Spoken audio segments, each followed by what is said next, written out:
আমি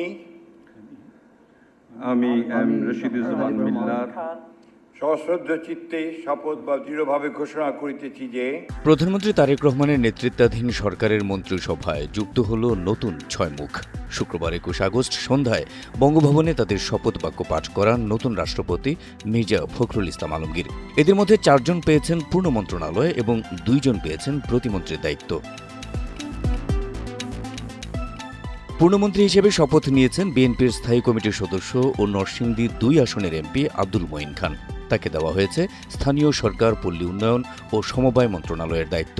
বান্দরবানের সংসদ সদস্য সাচিং প্রু জেরিকে দেওয়া হয়েছে পার্বত্য চট্টগ্রাম বিষয়ক মন্ত্রণালয়ের দায়িত্ব। নৌকামান মশা দিবসে এক্সট্রিম সমাধান।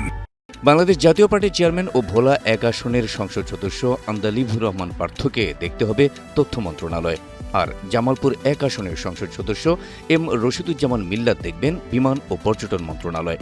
রশিদুজ্জামান মিল্লাত আগে থেকেই বিমান ও পর্যটন প্রতিমন্ত্রী হিসেবে দায়িত্ব পালন করছিলেন। তাকে পদোন্নতি দিয়ে পূর্ণমন্ত্রী করা হয়েছে। মন্ত্রিসভায় প্রতিমন্ত্রী হিসেবে শপথ নিয়েছেন প্রধানমন্ত্রীর পররাষ্ট্র বিষয়ক উপদেষ্টা হুমায়ুন কবির, আর গাইবান্ধা ৪ আসনের সংসদ সদস্য মোহাম্মদ শামীম কায়সার লিংকন প্রতিমন্ত্রী হিসেবে দায়িত্ব পালন করবেন ধর্ম মন্ত্রণালয়ের।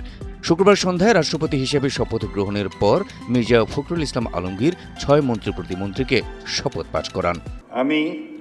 আমি মোহাম্মদ শামীম কায়সার সশ্রদ্ধ চিত্তে শপথ বা দৃঢ়ভাবে ঘোষণা করিতেছি যে শুক্রবার সন্ধ্যায় রাষ্ট্রপতি ও নতুন মন্ত্রী প্রতিমন্ত্রীদের শপথ গ্রহণ অনুষ্ঠানে প্রধানমন্ত্রী তারেক রহমান সহ সরকারের জ্যেষ্ঠ মন্ত্রী, সংসদ সদস্য, সামরিক ও বেসামরিক কর্মকর্তা এবং বিভিন্ন শ্রেণী পেশার বিশিষ্ট ব্যক্তিরা উপস্থিত ছিলেন।